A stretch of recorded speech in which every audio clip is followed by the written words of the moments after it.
Harry Potter, easily one of the greatest franchises to be birthed in the 21st century, inspiring a rabid fandom and devotion the likes of which the world has never seen before. It is currently the best-selling book series of all time. Book launches were sold-out affairs, with people waiting outside for hours at their local Barnes & Nobles. It was a publishing juggernaut, and of course would eventually become an incredibly successful film series as well. It looked like its creator, J.K. Rowling, could do no wrong in creating a generation-defining saga that grew in complexity along with its audience. It ascended the hallowed throne to join the likes of Star Wars and Lord of the Rings to become a generation-defining cultural touchstone. But once the books ended, then things soured. J.K. Rowling started to make more and more perplexing creative decisions, like asserting that she would always envisioned Albus Dumbledore as being gay, despite the fact that there was next to no indication on the source material of him being such outside of some very faint subtext. Her illusion on Pottermore that there was no indoor plumbing in Hogwarts for much of its history, so witches and wizards would use magic to clean up after themselves after defecating in the halls. Then there was the prequel franchise of the Fantastic Beasts that seemed to do their hardest to kill any and all goodwill towards Harry Potter as a whole. But the supreme success of Hogwarts Legacy just goes to show that people still really love Harry Potter.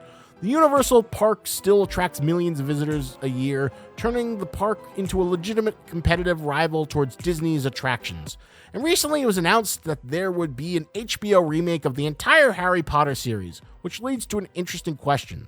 With this new remake, will Hermione be black? You gotta love to be gone back yet.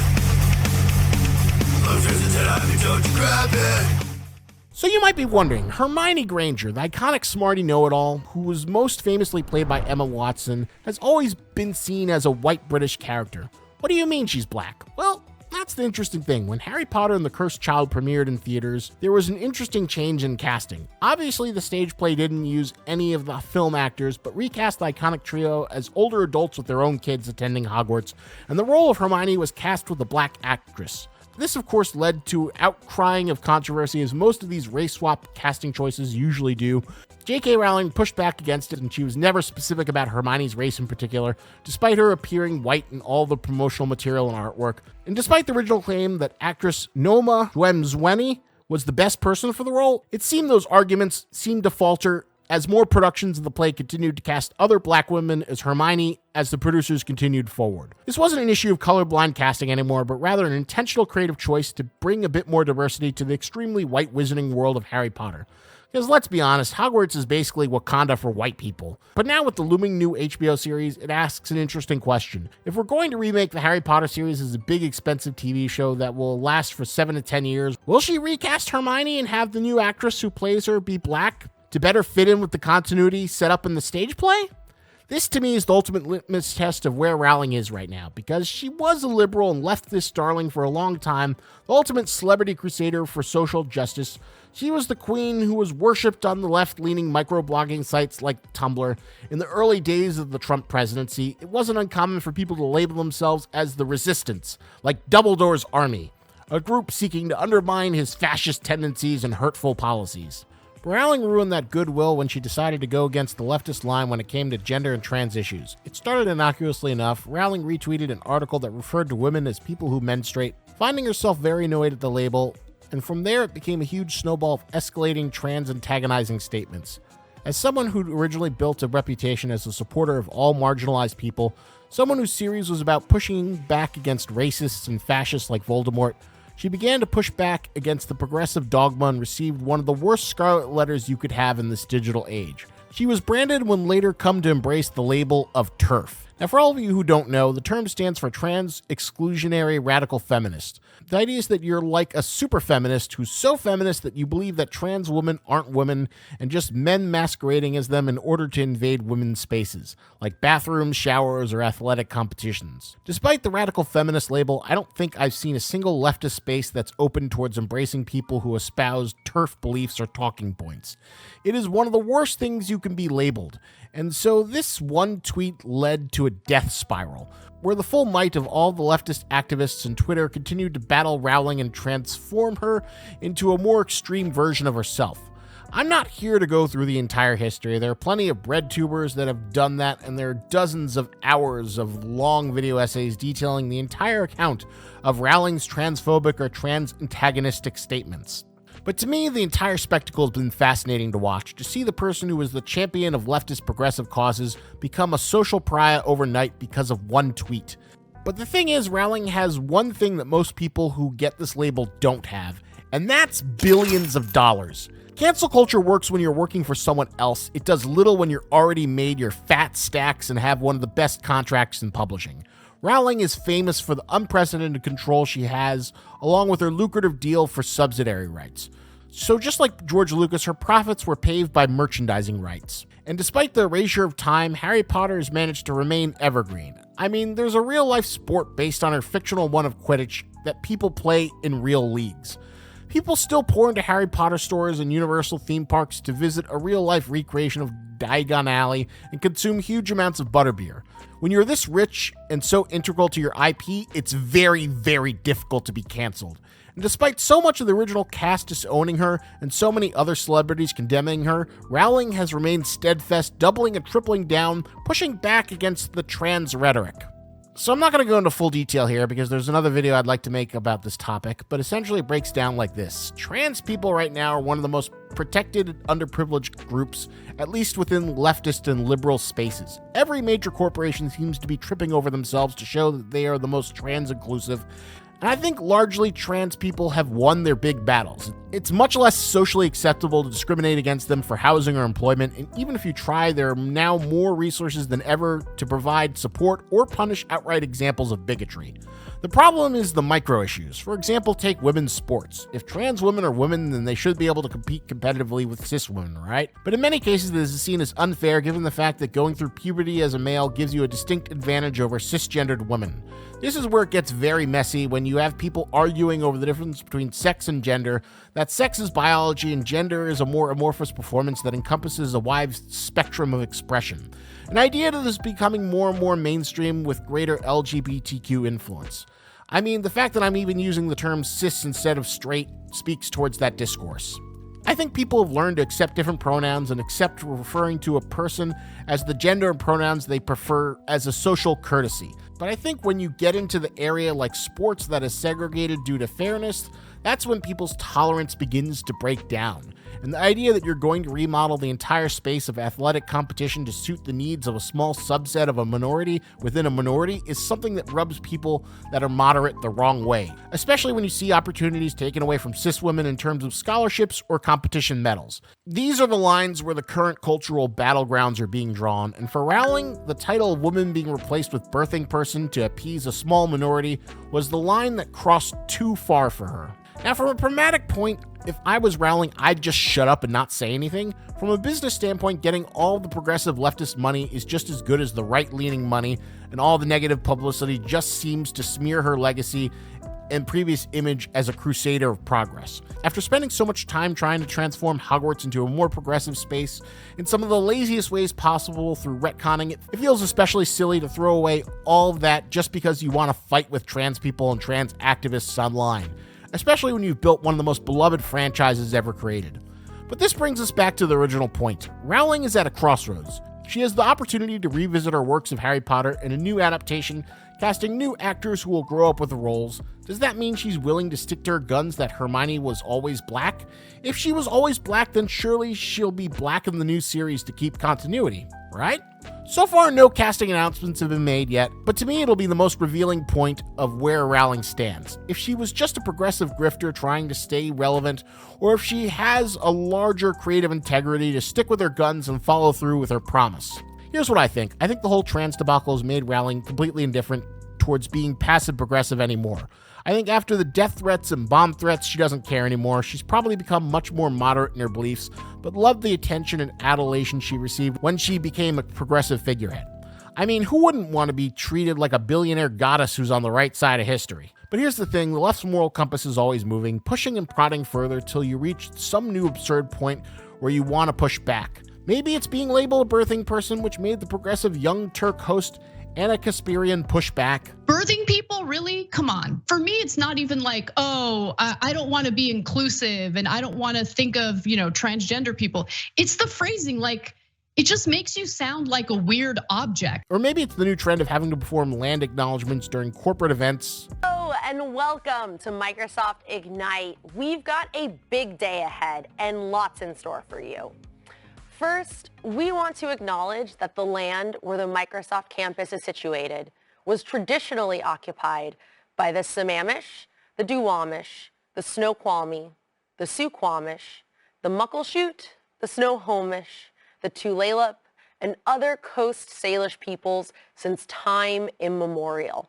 A people that are still here, continuing to honor and bring to light their ancient heritage. Maybe it's children's cartoons trying to teach kids about how to be non-binary. I feel most myself is to go by the name Fred.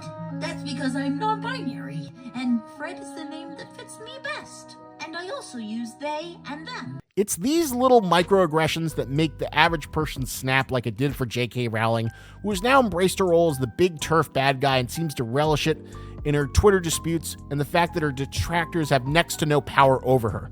She made her money and was smart enough to retain control over it during negotiations. She can't easily be kicked out of Harry Potter. As much as her formerly progressive audience would like to denounce or disown her, Harry Potter has had a huge influence over the population that's largely in the center or doesn't pay attention towards the online culture war. They still like Harry Potter, and as the success of Hogwarts Legacy is shown with over $1 billion in sales, if you give them good Harry Potter, they will come. That's sort of the problem with progressive politics. On a surface level, it sounds great to bring more equality and inclusion to make the world a better place. Who could argue against that? But then you hear some absurdist talking point that makes you think, no, that's ridiculous. But then the wagon train of activists comes around in protection, and anything that goes against the narrative can potentially have dire repercussions. Take, for example, a shop teacher with massive prosthetic boobs, someone who is expressing their gender identity, but in a way that feels beyond the boundaries of what most people would consider to be in good taste in a school setting. But the school board will do nothing about it, despite the fact that even students don't think it's appropriate. Ridiculous. Why? I think it violates the dress code completely, and it's completely inappropriate. It's instances like these that lead towards the most radicalization and turn people who might have been center-left or more moderate into right-wing reactionaries. It's why the conservative movement has been able to remain politically viable despite the fact that there are very few policy positions outside of taking away social safety nets and cutting taxes for corporations and rich people, in their seemingly never-ending battle to reinstate Reaganomics. I think everyone wants to think of themselves as a good person who's on the right side of history. Then they meet their breaking point, and when you have some high school or college kids screaming at you, it just makes you want to double down. I enjoy observing the culture war, but I never try to fight it because for me, the stakes are too high. It's too easy to be flagged or mass reported. But for someone like J.K. Rowling, who is insulated by the money, it seems that Twitter and social media has brought out all the worst instincts to the point where she doesn't give a shit about being a good progressive anymore. And given that she doesn't give a shit about being a good progressive, I don't think she cares about making Hermione black anymore. Another factor is that Warner Brothers has now been absorbed by Discovery to become Warner Brothers Discovery, with David Zaslav taking the reins. Under his reign, he's looked to turn the bloated media corpse of Warner Brothers back to profitability. He's cut down on the company's diversity and inclusion efforts and even went as far as shelving the Batgirl movie, which they'd spent $90 million on despite it being a paragon of progressive diversity. The man doesn't give a shit and has become a hero on the right for his anti-woke business tactics and cost-cutting measures. He knows that Harry Potter made a shit ton of money, White Hermione made a shit ton of money, and one of his initiatives is to double down on what works. He wants to make more Harry Potter, and the announcement of a prestige TV series that could last for the next 7 to 10 years and adapt the books more faithfully, restoring cut content that didn't make it into the first series of movies, makes a savvy business decision, even if it's a creatively bankrupt one. He's not going to push for a black Hermione, and at this point, I don't see Rowling doing it either. She loved the adulation of being a progressive figure. I mean, what's better than being Martin Luther King? Being Martin Luther King while making $1 billion, that's what. But she reached the point of no return, the point where the culture of leftists moved past her. And all of the Twitter battles have only forced her to dig her heels further, becoming more trans antagonistic. But Hogwarts Legacy showed that if you give people good Harry Potter, they will still come. I was surprised, since I thought the rather mediocre play and awful trilogy of Fantastic Beasts movies had managed to sink the brand entirely. but I was proven completely wrong by the tremendous success of Hogwarts Legacy. To me, Harry Potter ended at the end of the final book during the Battle of Hogwarts, an event so ridiculous and overblown, I remember rolling my eyes when I read it. To me, it felt like she'd abandoned the tone and premise of what made Harry Potter work, and was crafting a finale with the knowledge that it'd eventually be turned into a $250 million studio tentpole film. But Harry Potter has managed to endure as a world that people still want to revisit. It's one of the most enduring fantasy worlds of the 20th century, so while I'm sure most of you watching probably couldn't give a shit about seeing the new Harry Potter series, I'm eagerly awaiting the casting announcements. Some could argue that maybe there's still a chance of Black Hermione. I mean, Annabeth from the upcoming Percy Jackson TV series was cast with Black actress Leah Jeffries, and the casting of Nico Parker for How to Train Your Dragon was another example of race bending a traditionally white role. Both of these casting caused a bit of outcry for the same kind of discourse of blackwashing a previously white character. But with the new David Zaslav regime, which shit-canned the Batgirl movie and seems to be effectively rolling back all the progressive projects and initiatives, it's hard to imagine him wanting to change something that worked so well before. JK has nothing to gain by making her black. Zaslav has nothing to gain either. What I think will happen is maybe a few background characters will have their racial background swapped. Maybe Sirius Black can become black. It's horribly on the nose, but after this... Sounds to me like blackmail. You're damn right it is, because, Jet, you are black and you are male. I don't see any company being beyond taking things too on the nose. Now, I'm trying to view this from an objective standpoint. At this point, I'm kind of indifferent towards Harry Potter, so it doesn't really matter to me if Hermione is black or white. I just see it as an interesting cultural lightning rod moment, and I'm taking my best guess predicting what direction the wind is blowing. Although if she is black, I'll say this much, Mudblood is going to hit different. No one asked your opinion, you filthy little mudblood. Suffice to say, I think no one is really going to be happy either way, but only time will tell if the Hogwarts Legacy audience will flock back again to see The Boy Who Lived return to the screen once more. But given Rowling's disillusionment with being a progressive figurehead and David Zaslav's complete indifference towards social equity, I think Hermione will continue to be white. Ultimately, I don't know where the pendulum is going to swing, but I just know I can sense a big firestorm brewing over this casting choice, one that'll erupt into a larger cultural debate. And when you see it on Twitter or the New York Times, you can just say, you heard it here first. I'm really curious to hear what you like more. I'll also include a poll in the community tab so you can voice your preference. If you're a longtime subscriber, you might have noticed this video was much different than the videos I typically produce. That's because I shelled some more money to afford an editor more skilled than I am personally. And I like to think the results speak for themselves. I have some funds saved so that I can make another video or two like this, but if I'm going to afford to maintain this level of quality consistently, then I'll need more support. But as of right now, a special thank you to my current patrons, Joseph Malty, Aaron Toney, Carla Hoffman, Shonen Ronan, Eric Duhane, and Richard G. Lanzera. I hope you consider joining them and becoming a part of the Lobster Pot, and I'll see you whenever I put out my next video.